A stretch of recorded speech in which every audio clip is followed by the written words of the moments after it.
चलो अब करते हैं चैप्टर नंबर 17। लगाओ next chapter number 17 rectification of error. अब देखो चैप्टर नंबर 17 जो है रेक्टिफिकेशन एरर, अगेन ये चैप्टर आपका इंपॉर्टेंट है, फाउंडेशन लेवल पे भी चैप्टर है ये वाला, ठीक है ना, रेक्टिफिकेशन एरर। और चैप्टर बहुत सिंपल चैप्टर है, अगर जर्नल एंट्री अच्छे से आती है तो आपको, मतलब जर्नल एंट्री अगर क्लियर है तो सिंपल इसके अंदर अपने को जर्नल एंट्री सीखनी है इस चैप्टर में। अब रेक्टिफिकेशन ऑफ एरर का मतलब क्या है, जैसे नेम बता रहा है कि जो भी गलतियां हैं उसको क्या करना, सही करना वापस से, ठीक है ना। मतलब you need to rectify all the errors which you have been committed, ठीक है। तो लिखो एक बार रेक्टिफिकेशन एरर, लिखो आप, इट मींस, देखो it means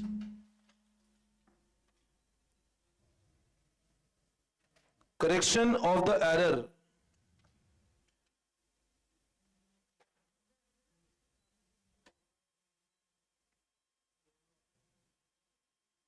which have been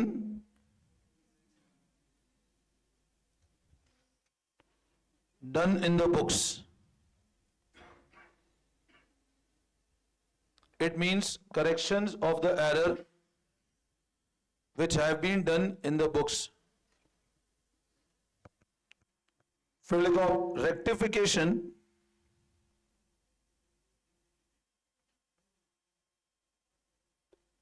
is generally done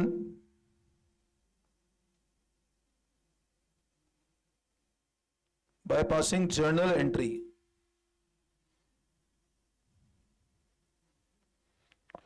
rectification generally कैसे किया जाता है, जर्नल एंट्री करके।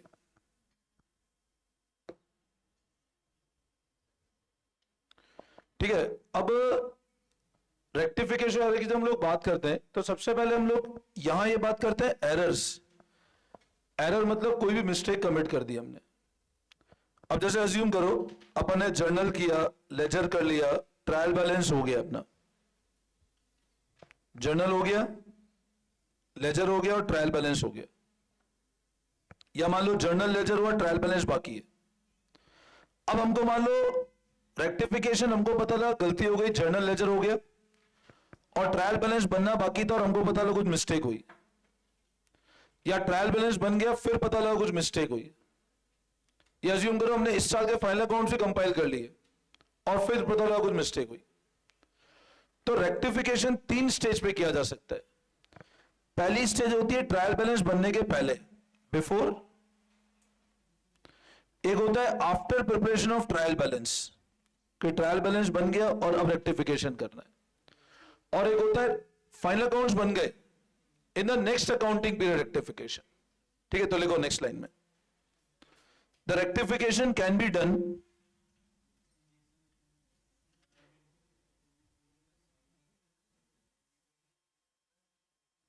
rectification can be done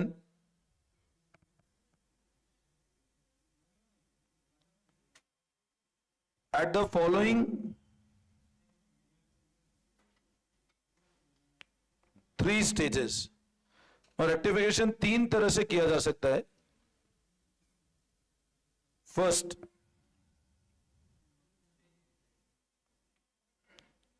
before preparation of trial balance,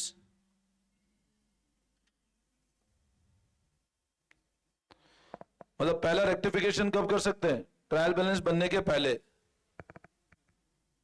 second लिखो,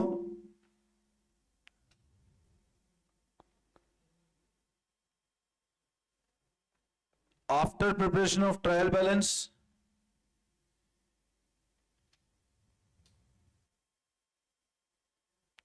और थर्ड लिखो after preparation of final accounts.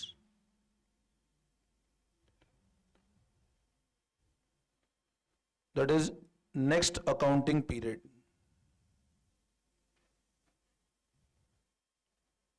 मतलब अगले साल। तो there are 3 stage of rectification. First is before trial balance, second is after trial balance, and third is in the next accounting period.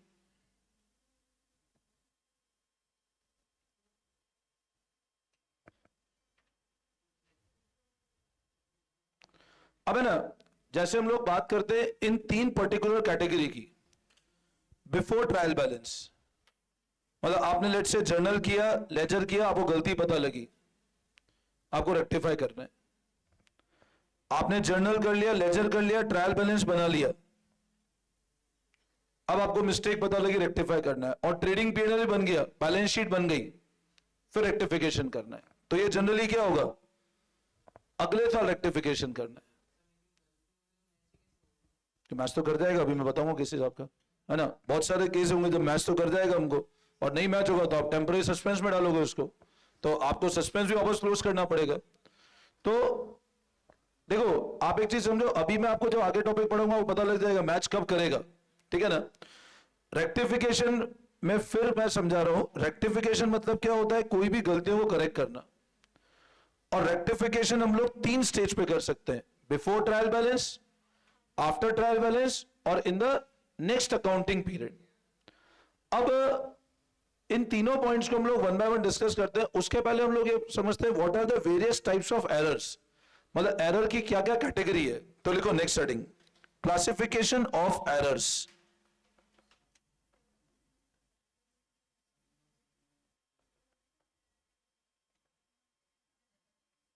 Classification of errors मतलब errors कौन कौन सी category के होते हैं, मतलब what are the various types of errors in rectification. अब write down first,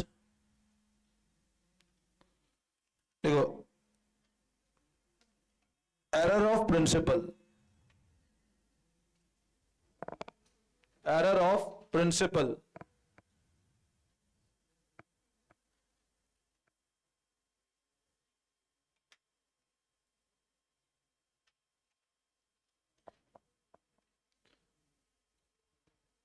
मतलब एरर कितने कैटेगरी के होते हैं, तो ध्यान है there are 4 types of error. Error कितनी कैटेगरी के होते हैं, 4 तरह के। पहला एरर का नाम है एरर ऑफ प्रिंसिपल। अब एरर ऑफ प्रिंसिपल का मतलब क्या होता है, देखो समझना, पहले इसको समझ लो फिर मैं नोटिंग करवा रहा हूं। अभी हम लोगों ने 2 डेफिनेशन पढ़ी थी, कैपिटल और रेवेन्यू की। मैंने अभी आपको फाइनल अकाउंट से पढ़ाया था कैपिटल और रेवेन्यू। एरर ऑफ प्रिंसिपल का मतलब क्या होता है, अगर कैपिटल एक्सपेंडिचर को आपने क्या मान लिया, मान लो रेवेन्यू, या गलती से रेवेन्यू एक्सपेंडिचर को क्या ट्रीट कर लिया, ये होता है एरर ऑफ प्रिंसिपल। मेरी बात फिर सुनना, if capital expenditure is treated as revenue और रेवेन्यू एक्सपेंडिचर गलती से क्या ट्रीट कर लिया आपने, जैसे अज्यूम करो मैं ऐसा बोलता हूं wages paid for installation of machine. आप ये बोल रहे हो सर वेजेस पे किया मशीन इंस्टॉलेशन के लिए, आपकी एंट्री होनी चाहिए थी wages to cash, sorry machine to cash, और आपने गलती से एंट्री कर दी वेजेस टू कैश। अब ये रॉन्ग एंट्री थी, ये करेक्ट एंट्री थी। अब मेरे को बताओ, wages paid for installation of machine, आप बोलोगे सर ये कौन सा एक्सपेंडिचर था, और मान लो मैंने गलती से इसको वेजेस में डाल दिया, तो वेजेस कौन सा एक्सपेंडिचर है, रेवेन्यू। अब मेरे को एक चीज सोच करके बताओ, अगर वेजेस पे किया मशीन इंस्टॉलेशन के लिए, तो बताओ क्या, और ये लेट से 5000 का अमाउंट था, बताओ क्या इस एंट्री को करने से और इस एंट्री को करने से ट्रायल बैलेंस में कोई इंपैक्ट आएगा क्या, आपका टोटल मैच करेगा नहीं करेगा। टोटल आपने डेबिट तो किया है ना, आपने मशीन बजाय वेजेस को डेबिट कर दिया। मेरी बात समझना, आपने वेजेस को डेबिट करना, मशीन को डेबिट करना था, आपने डेबिट किसको कर दिया, आपका अल्टीमेट ट्रायल बैलेंस तो मैच करेगा ना, बट एरर है कि नहीं है तो एरर। तो ये एरर बताओ ट्रायल बैलेंस पे इंपैक्ट डालेगा क्या, नहीं डालेगा, टोटल तो मैच करेगा। और अगर ट्रायल बैलेंस मैच कर रहा है तो अल्टीमेट क्या मैच करेगी आपकी, बट अकाउंटिंग सही है क्या, वो नहीं है। तो एरर, अच्छा इसी तरह समझो आप, मैंने गुड्स परचेज, अज्यूम करो मैं फर्नीचर डीलर हूं। अब मेरे को बताओ, अगर फर्नीचर डीलर है तो फर्नीचर क्या चीज है बताओ, और फर्नीचर खरीदना, अच्छा बताओ फर्नीचर डीलर अगर फर्नीचर खरीद रहा है, फर्नीचर डीलर अगर फर्नीचर खरीद रहा है, तो बताओ उस एक्सपेंडिचर का क्या नेचर है, रेवेन्यू या कैपिटल, क्यों गुड्स हो गया ना। तो आप बोलोगे अगर फर्नीचर डीलर फर्नीचर खरीद रहा है तो एक तरह से वो क्या चीज है, और परचेस कौन सी कैटेगरी है? तो मेरे को एक बात बताओ, अगर फर्नीचर डीलर ने फर्नीचर खरीदा तो परचेस डेबिट करना चाहिए था। मान लो गलती से लेट से उसने फर्नीचर डेबिट कर दिया, तो एक तरह से होना क्या चाहिए था, एक्सपेंस। आपने क्या बना दिया उसको। तो ये एरर बताओ ट्रायल बैलेंस में इंपैक्ट करेगा क्या? अब बताओ अगर परचेज होता तो कौन सा एक्सपेंडिचर बनता? आपने अगर उसको फर्नीचर में डेबिट कर दिया तो क्या बना दिया? ये होता है एरर ऑफ प्रिंसिपल। मतलब कोई भी ऐसा एरर जो अकाउंटिंग प्रिंसिपल ही को डिफीट कर दे, और इसका मतलब रेवेन्यू एक्सपेंडिचर क्या मान लो आप, कैपिटल, या कैपिटल क्या मान लो आप, वो होता है एरर ऑफ प्रिंसिपल। और बताओ इससे ट्रायल बैलेंस में इंपैक्ट आएगा क्या? क्या error of principle trial balance के टोटल को इंपैक्ट डालेगा क्या? नहीं, टोटल तो फिर भी क्या करेगा, हमेशा मैच करेगा। वापस समझाऊं? क्लियर है? तो लिखो आप लोग एरर ऑफ प्रिंसिपल में, इट मींस, देखो it means any transaction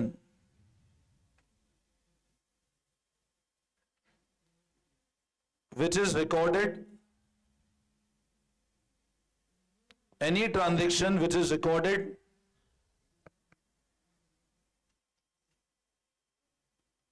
against the accounting principle. It means any transaction which is recorded against the accounting principle. That is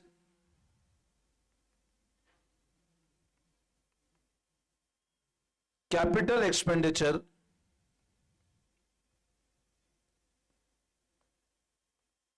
is treated as revenue, or revenue expenditure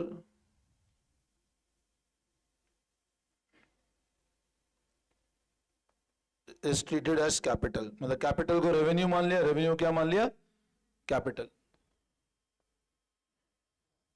That is capital expenditure is treated as revenue, or revenue is treated as capital.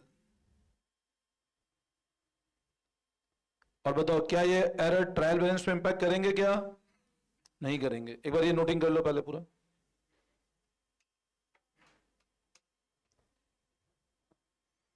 फिर लिखो आगे next line में, such errors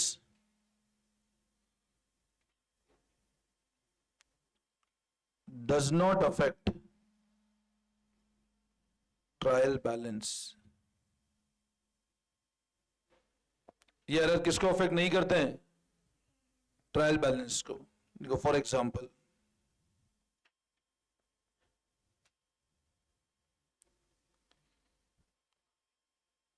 wages paid for machine installation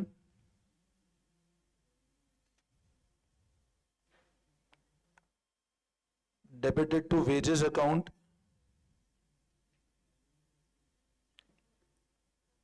instead of machine account.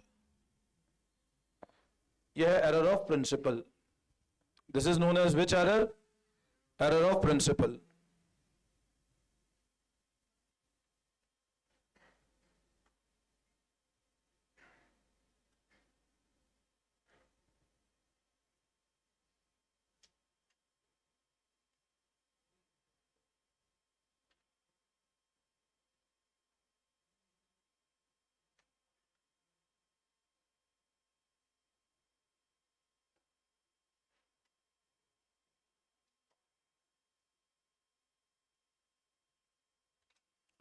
यहां तक कोई doubt?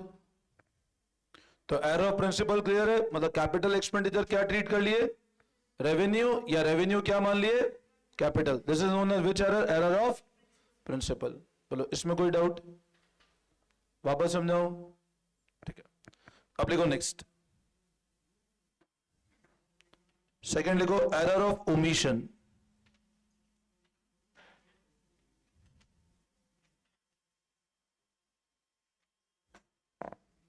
Error of omission.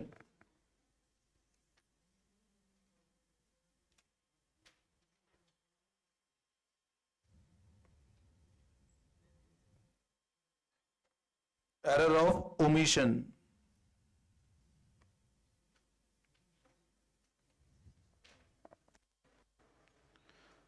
Now what is meaning of word omission? Omission मतलब हमने record ही नहीं किया. अब omission error दो तरह का है, मतलब it is again divided into two parts. One is partial omission और second is complete omission. अब कंप्लीट मतलब क्या है? जैसे मान लो आपको एंट्री करना ही भूल गए, अज्यूम करो आपने रेंट पे किया, आप एंट्री करना भूल गए, तो कंप्लीट ओमिशन मतलब क्या है? When entry is not recorded in the books, हमने एंट्री करी नहीं. कंप्लीट ओमिशन मतलब क्या हुआ? हमको एक जर्नल एंट्री करनी थी और हमने एंट्री नहीं करी, वो कहलाता है कौन सा एरर. और पार्शियल मतलब मान लो अपन ने रेंट पे किया, रेंट को डेबिट कर दिया, कैश क्रेडिट नहीं किया. गुड सेल के लेट से आपने अज्यूम करो गुड सेल के मिस्टर एक्स को सेल क्रेडिट कर दिया, एक्स को डेबिट नहीं किया. तो कंप्लीट ओमिशन मतलब क्या होता है? आप एंट्री करना ही भूल गए. When entry is outrightly omitted from the books. अच्छा मेरे को बताओ, अज्यूम करो आपने रेंट पे किया, आपको एंट्री करनी थी रेंट टू कैश, और लेट्स से 10,000 का रेंट पे किया. आपने ना तो रेंट को डेबिट किया ना कैश को क्रेडिट किया, तो ये कहलाता है कौन सा एरर? अब बताओ इस पर्टिकुलर एरर से क्या ट्रायल बैलेंस में इंपैक्ट आएगा? क्या टोटल मैच करेगा? नहीं करेगा? करेगा. इससे कैसे इंपैक्ट आ रहा है ट्रायल बैलेंस में? भाई आप एक बात बताओ, आपका ट्रायल बैलेंस तो मैच करेगा ना डेबिट क्रेडिट. इंपैक्ट कहां है ट्रायल बैलेंस पे? तो ये अगर कंप्लीट ही ओमिट कर गए आप, ना तो डेबिट किया ना क्रेडिट किया, तो ये एरर कभी भी ट्रायल बैलेंस में इंपैक्ट नहीं करेंगे. और पार्शियल मतलब क्या है? आपने डेबिट कर दिया, क्रेडिट नहीं किया, क्रेडिट कर दिया, डेबिट नहीं किया, तो वो ट्रायल बैलेंस को इंपैक्ट करेंगे. आई बात समझ में? तो लिखो आप ओमिशन लिखना. इट इज डिवाइडेड इनटू, देखो it is divided into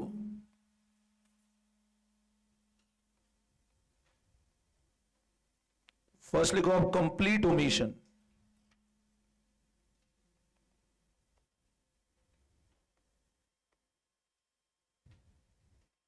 first लिखो आप कंप्लीट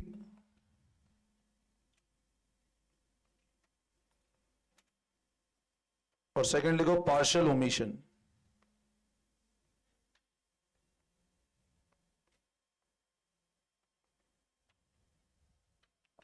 फर्स्ट लिखो कंप्लीट ओमिशन और सेकंड लिखो पार्शियल ओमिशन.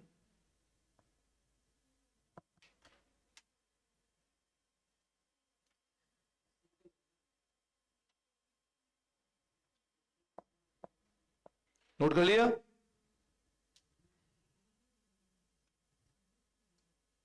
ठीक है, अब लिखो नेक्स्ट लाइन में. व्हेन अ ट्रांजैक्शन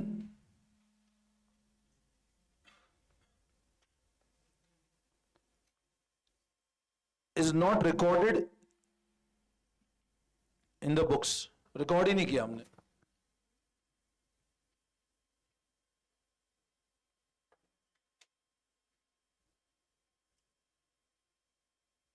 तो it is complete omission.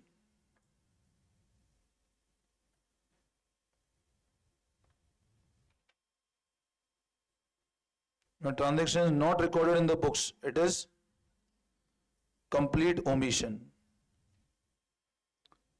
फिर देखो आप, such errors does not affect trial balance. ये ट्रायल बैलेंस पे कोई इंपैक्ट नहीं डालेंगे.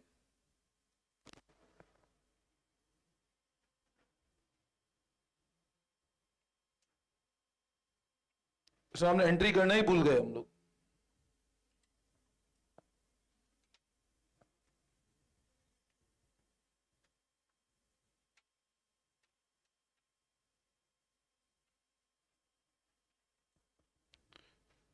ठीक है, और फिर लिखो नेक्स्ट लाइन में, when a part of transaction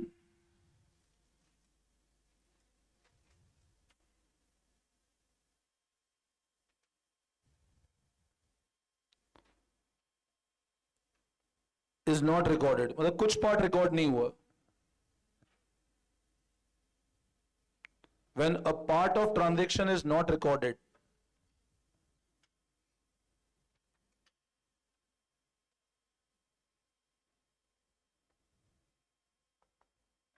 it is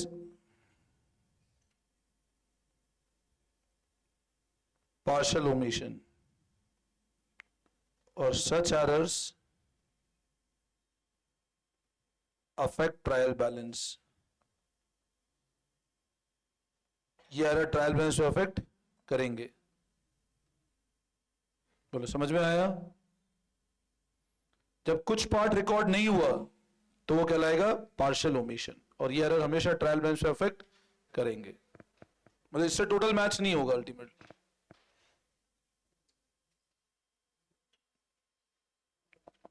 बोलो इन दो कैटेगरी एरर में कोई डाउट?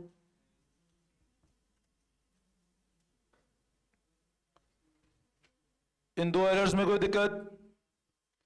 तो बताओ पहला एरर कौन सा पढ़ा हमने? Error of principal. प्रिंसिपल मतलब क्या होता है बताओ? बोलो फटाफट. कैपिटल को क्या मान लिया, या रेवेन्यू क्या मान लिया? अच्छा, capital expenditure trial balance, error of principle trial balance के टोटल पे इंपैक्ट डालेगा क्या? नहीं. सेकंड कौन सा पढ़ा? ओमिशन कितने तरह का है? कंप्लीट और कंप्लीट मतलब एंट्री करना ही भूल गए. बताओ ट्रायल बैलेंस को अफेक्ट करेगा? नहीं. और पार्शियल मतलब आधा ट्रांजेक्शन किया आधा नहीं किया, तो वो अफेक्ट करेगा नहीं करेगा? वो करेगा. बरोबर, समझ में आया? अब आप क्या करो, एक पेज छोड़ दो एक बार. ठीक है, पहले हम क्वेश्चन करते हैं, फिर कमीशन और कंपनसेशन दो एरर अगले तब बताता हूं. पहले कुछ एग्जांपल्स में कराता हूं आप लोगों को.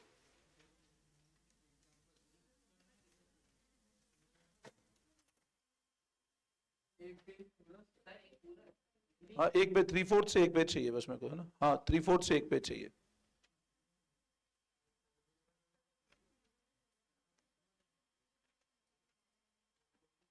कम टू पेज नंबर 17.17. टीएस के अंदर आ जाओ, पेज नंबर 17.17 पे.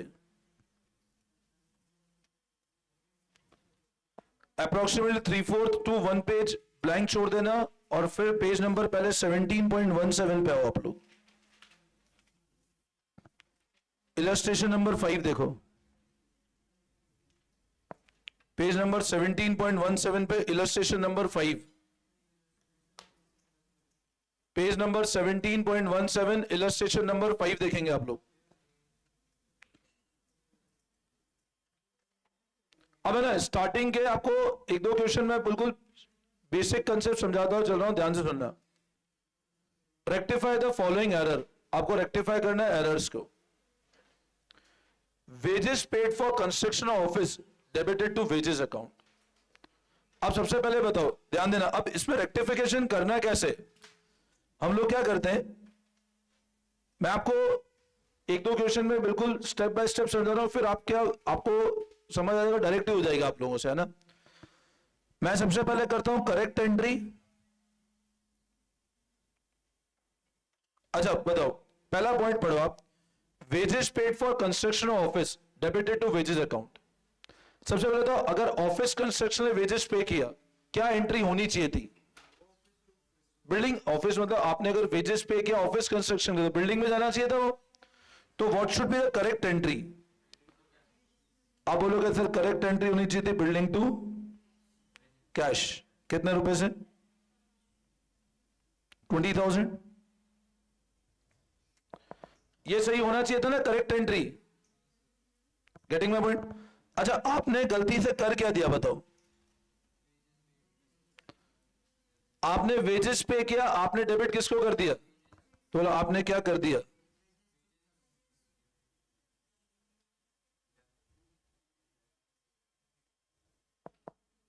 समझ आता है? अब आपको ये करना था, आपने ये कर दिया.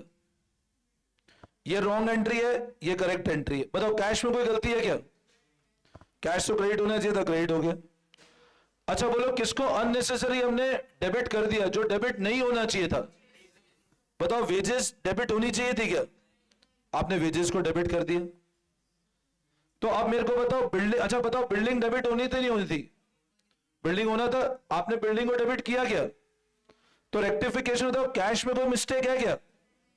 नहीं है। तो अब बताओ, रेक्टिफिकेशन के अंदर अगर अपन जर्नल एंट्री रेक्टिफाई करते हैं तो कैसे रेक्टिफाई करें बताओ?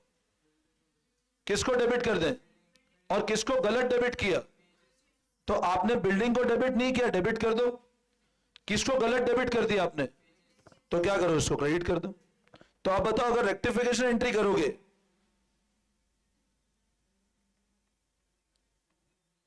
तो रेक्टिफिकेशन एंट्री क्या होगी आपकी? कितने रुपए से? समझ आया? अब आपका जो अल्टीमेट आंसर है ना, वो आंसर आपका ये है, दिस इज योर आंसर। समझे बात को? आपको आपको जैसे मान लो एग्जाम में क्वेश्चन आता है, तो आपको ये दोनों नहीं करना है ना, ये आपको सिर्फ मैं समझाने के लिए बताया। आपका फाइनल आंसर क्या है? ये रेक्टिफिकेशन एंट्री फाइनल आंसर है आपका। बट अभी स्टार्टिंग केस है, इसलिए मैं तीनों केस बता रहा हूं आपको। समझ में आया? करो, कॉपी करो फटाफट। हाँ, तीनों करो अभी एक बार स्टार्टिंग में। करेक्ट एंट्री शॉर्ट फॉर्म कर दो उसको, बोलिए CEWE कर दो ऐसे, और रेक्टिफिकेशन एंट्री आ रही है ऐसे कर दो इसको। Correct entry building to cash, wrong entry wages to cash,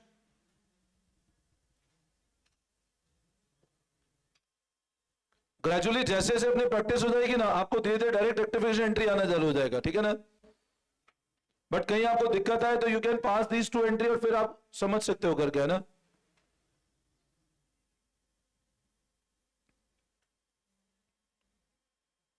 correct entry building to cash, wrong entry wages to cash, तो rectification entry building to wages.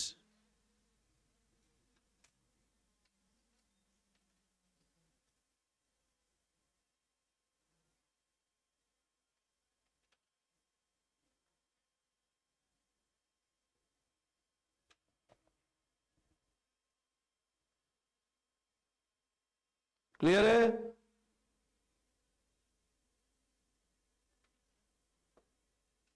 Any doubt?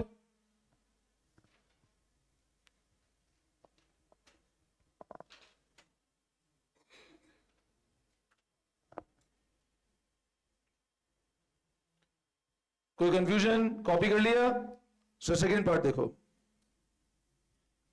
Illustration 5 का second part. Cartage paid for newly purchase furniture 500 posted to cartage account. अब cartage pay किया एक furniture खरीदने के लिए 500 रुपए। अब बताओ, कार्टेज पे किया, what should be your correct entry? आप बोलोगे सर फर्नीचर टू कितने रुपए से? अच्छा, आपने रॉन्ग एंट्री क्या कर दी बताओ?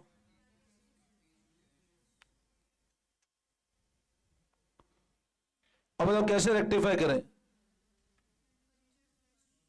Furniture to cash, furniture to cartage. अच्छा, कार्टेज आपने गलत डेबिट कर दिया था ना, तो कार्टेज खत्म कर दें, तो रेक्टिफिकेशन एंट्री क्या हो जाएगी बताओ? देखो, furniture to 500।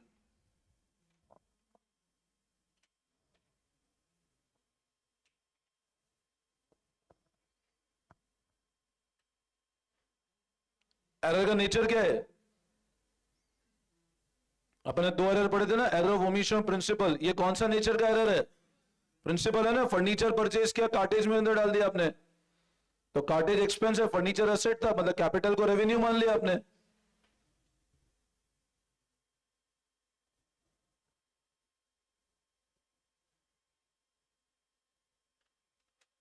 Any doubt?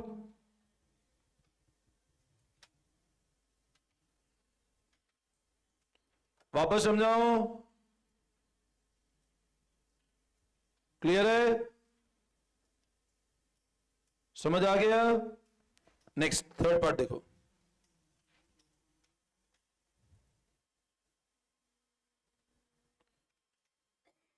$5,000 paid for installation of machine debited to wages account. अब बताओ, 5,000 paid for installation of machine, correct entry क्या होनी चाहिए थी बोलो?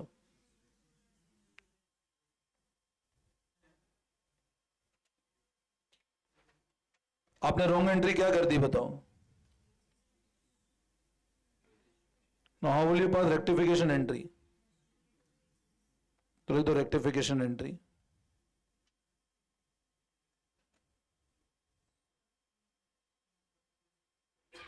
$5,000 समझ आता है?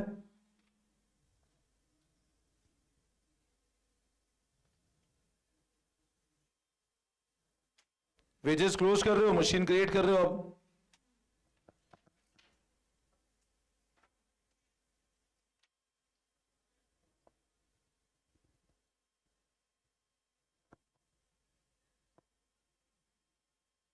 उसमें कोई डाउट?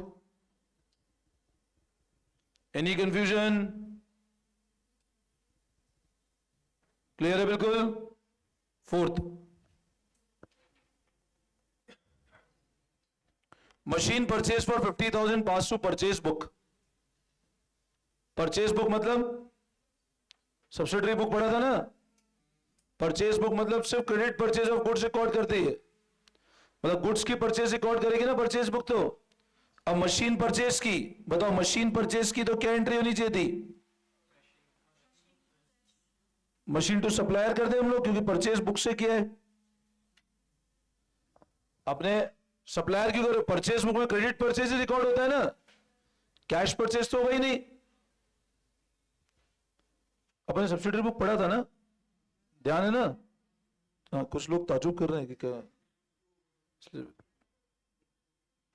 मशीन टू सप्लायर होगा. अच्छा, रॉन्ग एंट्री क्या कर दी बताओ हमने?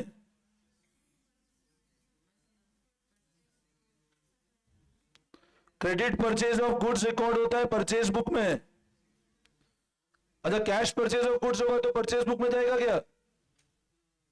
कैश परचेज ऑफ गुड्स कौन सी बुक में जाएगा? कैश बुक में. तो रेक्टिफिकेशन एंट्री क्या करें बताओ? Machine to purchase.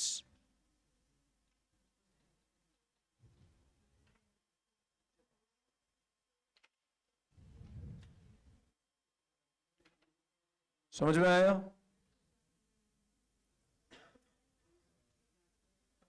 आपका फाइनल आंसर यही है ना?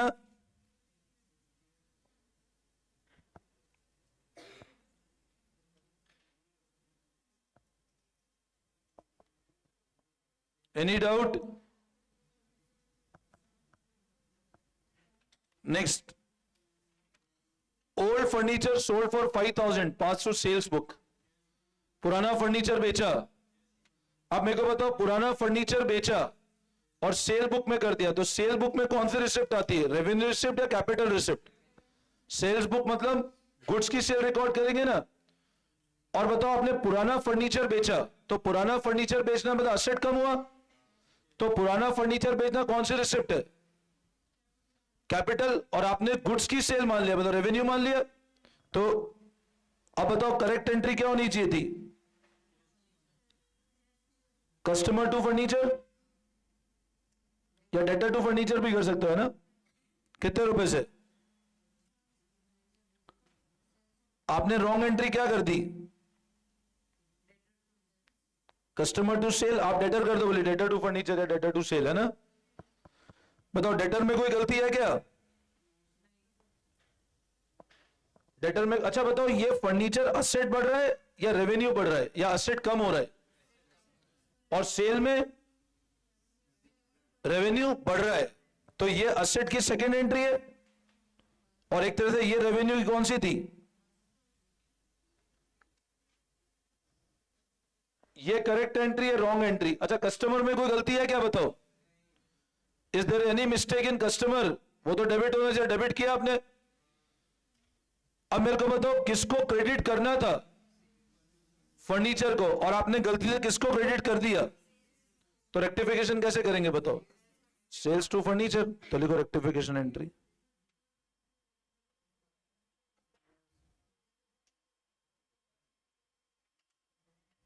सिंपल चैप्टर है बिल्कुल, है ना?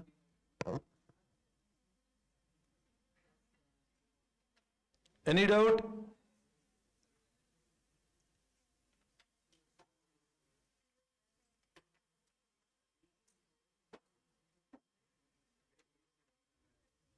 कोई दिक्कत?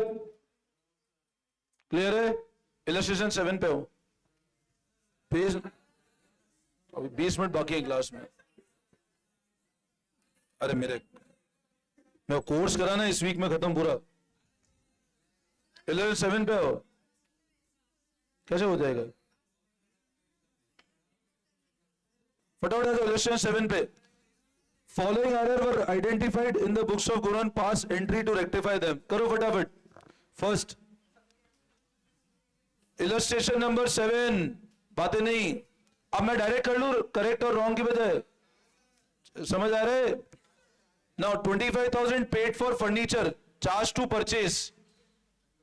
आपने फर्नीचर परचेज किया, आपने परचेज के अंदर डेबिट कर दिया, क्या होगा? रेक्टिफिकेशन। तो लिखो entry furniture account debit to purchase.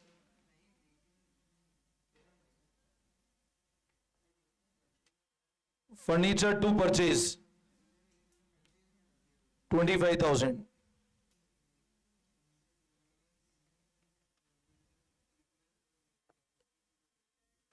Repair made were debited to building account 500।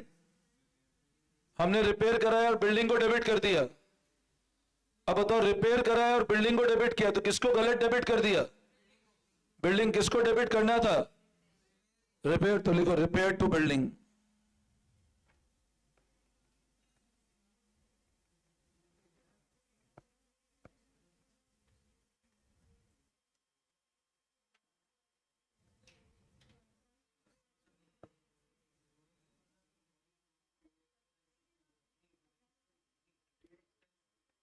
आपको जहां भी लगता है ना डाउट है, तो करेक्ट और रेक्टिफिकेशन एंट्री, करेक्ट और रॉन्ग एंट्री रफ में पास करके देख लो।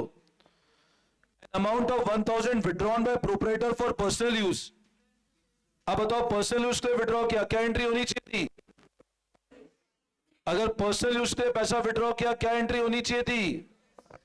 तो आप बोलोगे सर करेक्ट एंट्री क्या होनी चाहिए थी, बोलो। अच्छा, आपने रॉन्ग एंट्री क्या कर दी? आपने डेबिट किसको कर दिया? Trade expense to cash. तो रेक्टिफिकेशन कैसे करें बताओ? How will you pass rectification entry? Drawings to, तो लिखो rectification drawings account debit to trade expense.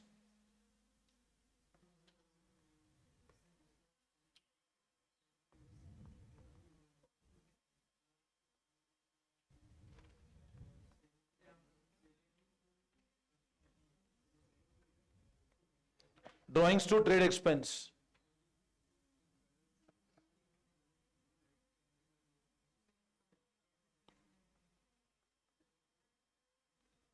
₹1,000 paid for rent debited to landlord account. Sir 10,000 paid for rent. अच्छा मेरे को एक बात बताओ, सब लोग ये वाला पॉइंट ध्यान से समझ भी लेना। देखो एक चीज बताओ, अगर हमने रेंट का पेमेंट किया, मान लो रेंट पे किया 10,000 टू एक्स, लैंडलॉर्ड मतलब मकान मालिक। मान लो आपने रेंट 10,000 पे किया एक्स को। अब बोलो इसका जर्नल एंट्री क्या होना चाहिए? Rent pay 10,000 to X, what should be the journal entry? Rent to cash. और मान लो गलती से आप एंट्री ऐसे कर दो, एक्स टू कैश। अब बोलो इसमें क्या गलती किया हमने? एक तरह से एक्स को क्या बना दिया आपने? आप अगर एक्स को डेबिट करोगे तो एक्स क्या बन जाएगा आपका? डेटर बन जाएगा ना। इसका मतलब यही तो, रेंट पे किया, डेबिट लैंडलॉर्ड को कर दिया ना अपन ने। एग्री करते हो? आपने रेंट पे किया, आपने डेबिट किसको कर दिया? आपने लैंडलॉर्ड को डेबिट कर दिया। मतलब आपने एक तरह से पर्सनल अकाउंट डेबिट कर दिया ना, जबकि होना एक्सपेंस था। समझे बात को? अब मेरे को बताओ कैसे रेक्टिफिकेशन करेंगे? फोर्थ वाला पार्ट, फोर्थ वाला, rent account debit to landlord. आप उसको डेटर नहीं बना सकते हो रेंट वाले पेमेंट से, वो रिफंडेबल पेमेंट नहीं है ना। तो लिख दो entry rent account debit to landlord.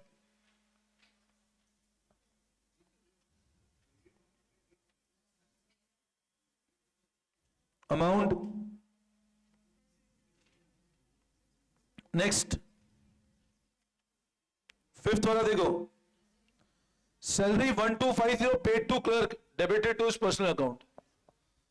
Salary pay की हमने और उसके पर्सनल अकाउंट को डेबिट कर दिया।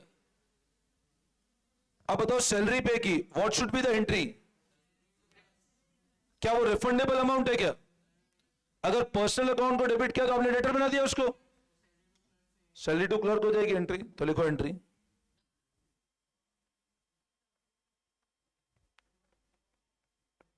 To clerk account 1250। Next 1000 received from Shaw and Company, wrongly entered as from Shaw and Company। मतलब आपको रिसीव हुआ था, करेक्ट एंट्री क्या होनी थी? Cash to Shaw and company होना चाहिए था, और आपने रॉन्ग क्या कर दिया? Cash to Shaw and company. तो व्हाट शुड रेक्टिफिकेशन एंट्री बताओ? To Shaw and company. देखो Shaw and company to Shaw and company. अरे ये तो लिख ले, बोला मैं लिखूंगा ही नहीं सर। देखो शोशा वाली एंट्री लिख ले, तो लिख लिया, समझ में आया? Next seventh, 10,000 paid in cash for a printer charge to office expense account. अब प्रिंटर परचेज के ऑफिस एक्सपेंस को डेबिट कर दिया। प्रिंटर में तो असेट था, आपने डेबिट किसको कर दिया? तो क्या होगा? तो लिखो printer account debit office expense, printer to office on 10,000।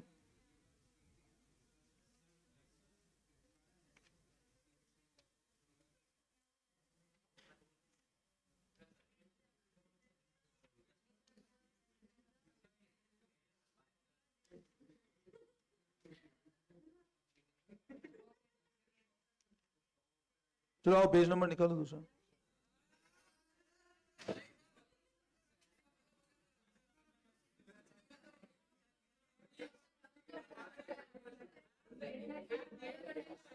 चलो 1-2 घंटे पढ़ रहे हैं,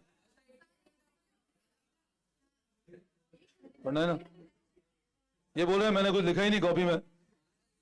हाँ ये बोल रहा है पढ़ा और